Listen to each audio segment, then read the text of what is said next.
Mungkin sekarang saya mau tanya terkait para games ini Mbak. Jadi mungkin teman-teman banyak yang nggak tahu terkait para games ini. Kalau para games itu gimana sih Mbak aturan mainnya? Mungkin kan kalau misalnya disabilitas kan ada kelas-kelasnya, itu gimana?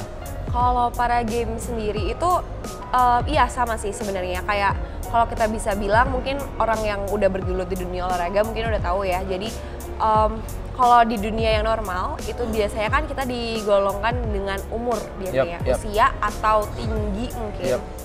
Kalau yang para game ini itu usia terbuka. Berapapun? Berapapun.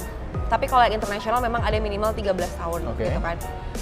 Kalau yang biasa itu terbuka, tapi kita kelasnya itu berdasarkan tingkat disabilitasnya. Jadi kalau di renang sendiri ada S1 sampai S14. Jadi S1 dan S10 itu yang daksa, S11 sampai 13 itu adalah yang tunanetra, S14 itu yang tunagrahita. Soalnya yang hearing impairment itu dia punya kayak organisasinya sendiri.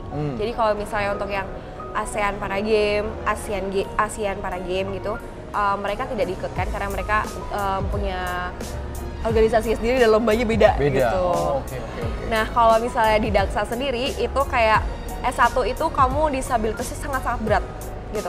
Jadi semakin satu semakin berat? Iya, semakin kecil berarti istilahnya gampangannya anggota badan yang kamu punya itu semakin sedikit gitu. Jadi nggak mungkin kan saya dilawanin sama orang yang tangannya buntung satu sedangkan semuanya ada gitu kan, nggak mungkin, itu nggak fair. Saya juga nggak mungkin dilawanin sama orang yang buntung semuanya gitu, itu kan nggak mungkin. Jadi emang klasifikasinya berdasarkan itu. Menarik. Nah kalau misalnya kita ngomongin medali nih Mbak, medali tadi total udah dapet apa ya selama berkarir? Kalau berkarir dari yang mungkin dari yang normal banyak sih. Cuma kalau misalnya yang baru di difabel ini mungkin 10 medali. 10, iya. Dan ini gabungan dari emas, perak, perunggu gitu. Iya. Kalau mungkin saya penasaran juga, kalau medali emas itu emas beneran sih Mbak? Enggak dong. Enggak? Kalau emas beneran udah aku jual, udah aku gadein kayaknya. Gitu. Jadi itu luarnya aja emas atau Enggak, cuma kayak warnanya doang emas? Iya, warnanya doang emas. Mungkin dari keunikan apa gimana, cuma title-nya gold medal gitu. Bahkan yang di luar negeri pun juga? Iya. Yang di Berlin juga? Tidak emas. Oh, tidak emas? Tidak emas. Oh, cuma pajangan aja ya? Iya.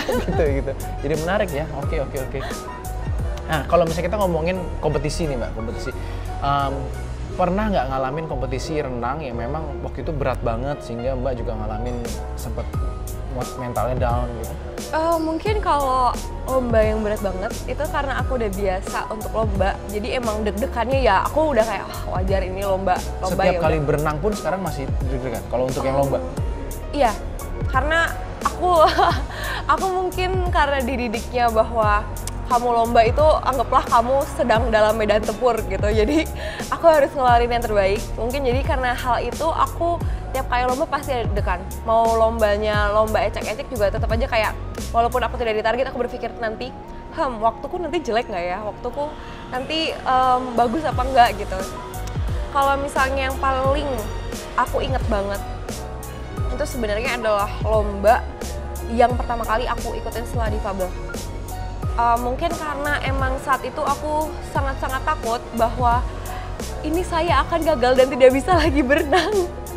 Itu jadi tolak ukur aku bahwa ini aku mau mencoba lagi atau enggak.